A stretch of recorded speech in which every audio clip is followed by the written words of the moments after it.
Shalom, shalom, soyez tous bénis dans le nom puissant de notre Seigneur Jésus-Christ de Nazareth. C'est la sœur Marcel Vagba. Aujourd'hui, le thème de mon exhortation, vers le milieu de la nuit. Vers le milieu de la nuit. Je t'exhorte à prendre ta Bible dans le livre des Actes des Apôtres. Actes des Apôtres, au chapitre 16, à partir du verset 25. Actes des Apôtres, chapitre 16, à partir du verset 25.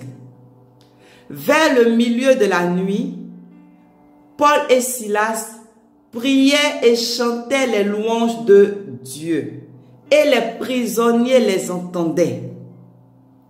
Tout à coup, il se fit un grand tremblement de terre, en sorte que les fondements de la prison furent ébranlés. Au même instant, toutes les portes s'ouvrirent et les liens de tous les prisonniers furent rompus. Amen. Vers le milieu de la nuit, Paul et Silas étaient en prison. Vers le milieu de la nuit, au lieu de dormir, au lieu de ronfler, au lieu de pleurer, au lieu de s'inquiéter, de réfléchir, Paul et Silas priaient. Ils chantaient les louanges de Dieu. Mon frère, ma soeur qui m'écoute, cela fait des mois et des années. Tu traverses une situation difficile. Tu pries pour avoir un travail.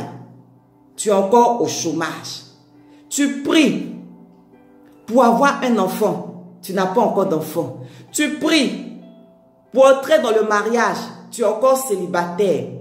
Tu pries pour pouvoir réaliser de grandes choses. Tu n'y arrives pas. Les portes sont fermées. Les portes sont bloquées. Qu'est-ce que tu fais vers le milieu de la nuit? Arrête de pleurer. Arrête de dire que le Seigneur Jésus n'entend pas tes prières. Arrête de dire que affaire de Dieu là c'est du faux. Cela fait des mois que je marche selon la volonté de Dieu. Mais pourquoi j'ai pas de réponse? Paul et Silas, ils croyaient au Seigneur Jésus, mais ils se sont retrouvés en prison. Mais qu'est-ce qu'ils ont fait? Ils pouvaient dormir. La Bible dit non. Vers le milieu de la nuit, ils se sont levés, ils ont prié, ils ont chanté les louanges de Dieu.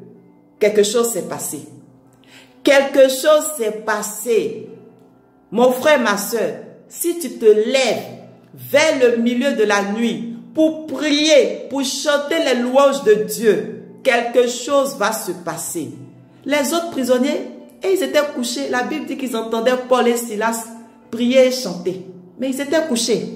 La Bible dit, tout à coup, il se fit un grand tremblement de terre, en sorte que les fondements de la prison furent ébranlés. Si tu te lèves pour prier vers le milieu de la nuit, peut-être en un seul jour, ou sur une semaine, un mois, mais quelque chose va se passer. Les fondements de ta prison, les fondements de la prison où on a mis tes bénédictions, où on a mis tes grâces, tes richesses, seront ébranlés, vont s'ébranler au nom de Jésus. La Bible dit, au même instant, toutes les portes s'ouvrirent et les liens des prisonniers furent rompus. Je ne sais pas si tu es enchaîné. Je ne sais pas si tu es lié à quelque part. Je ne sais pas. Mais ce que je sais, quand Paul et Silas se sont levés, ont prié, ont chanté les louanges de Dieu, vers le milieu de la nuit, les liens furent rompus. Les fondements de la prison furent ébranlés. Si tu le fais, pareille chose aussi va arriver. Oui. La parole de Dieu ne ment pas. La parole de Dieu ne ment pas. Dieu soutient toutes choses par sa parole. Sa parole est puissante. Lève-toi comme Paul et Silas. Refuse ta situation. Dis ça suffit. Ce que je traverse là prend fin aujourd'hui. Je me lèverai cette nuit vers le milieu de la nuit et je vais prier et je vais chanter les louanges de Dieu. Quelque chose va se passer. N'aie pas l'habitude toutes les nuits de dormir. Sacrifie-toi un jour, 2 jours par semaine et vers le milieu de la nuit, lève-toi. Que les autres t'entendent, ne t'occupe pas. La Bible dit les autres prisonniers les entendaient. Mais Paul et Silas n'ont pas dit on les gêne, taisons-nous, prions doucement, chantons doucement. Paul et Silas voulaient que Dieu fasse quelque chose. Ils ne voulaient pas rester dans cette prison. Toi, mon frère, ma soeur, je pense que tu ne veux pas être encore dans cette situation-là. L'année va bientôt finir. Tu veux être dans cet état-là pour entrer en 2020? Non! Lève-toi vers le milieu de la nuit, de cette nuit, et prie au nom de Jésus. Prie au nom de Jésus. Prie au nom de Jésus. Quelque chose va se passer. Quelque chose va se passer. Matthieu 13 nous dit quoi? À partir du verset 25. Que pendant que les gens dorment, l'ennemi vient s'aimer l'ivraie parmi le blé.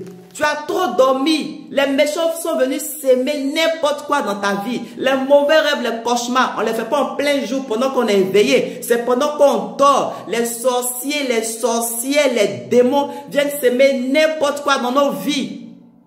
Refuse de dormir 2 jours par semaine et prie les nuits. Mais tu vas voir, tu ne feras plus de cauchemars, tu ne feras plus de mauvais rêves. Ils ne pourront plus t'avoir. Lève-toi. Prends le dessus. Par la prière, au nom de Jésus, quelque chose va se passer. Je dis quelque chose va se passer. Vers le milieu de la nuit, va chercher ta délivrance, va chercher ta guérison, va chercher ton enfant, va chercher ton mariage, va chercher ton travail. Lève-toi, arrête de dormir.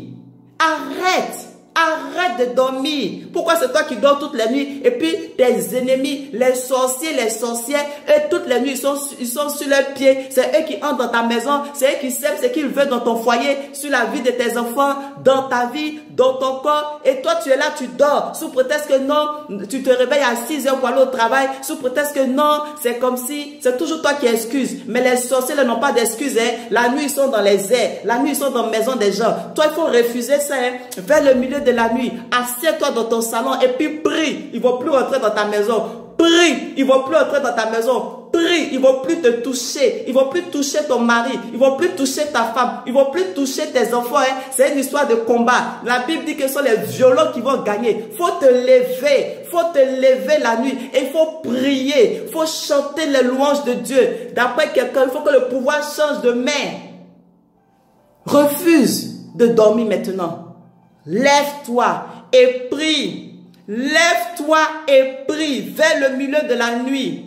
À cause de leurs prières, les autres prisonniers ont été délivrés. Les liens furent rompus. La Bible dit les liens de tous les prisonniers. À cause de tes prières, tous les membres de ta famille qui sont enchaînés, tes enfants qui sont enchaînés, ton mari, ta femme qui est enchaînée, seront libérés, seront délivrés. Arrête de dormir. Arrête de dormir. L'ennemi utilise la nuit pour détruire trop de vies. Et toi, tu es là, tu dors. Tu dors, tu vas à l'église tous les dimanches, mais tu dors les nuits. Tu dors les nuits. Paul et Silas pouvaient dormir, mais ils ont refusé. Ils se retrouvent dans une situation, c'est pas possible. C'est pas le Seigneur Jésus qui m'a mis ici. Je ne peux pas accepter ça. Lèvons-nous, prions. Ils ont prié. Ils ont prié. Ils ont prié. Ils ont chanté les louanges de Dieu. La vie chrétienne, c'est une vie de prière. C'est une vie de prière. Si tu ne pries pas, tes ennemis vont toujours t'atteindre. Ils vont toujours te détruire. Ils vont toujours te mélanger. Ils vont détruire ta vie. C'était mon exhortation d'aujourd'hui. Vers le milieu de la nuit, sois un homme de prière, une femme de prière qui n'utilise pas toutes les nuits pour dormir, mais qui se lève 1, 2, 3 fois par semaine, par mois pour prier la nuit. Je vous dis à bientôt.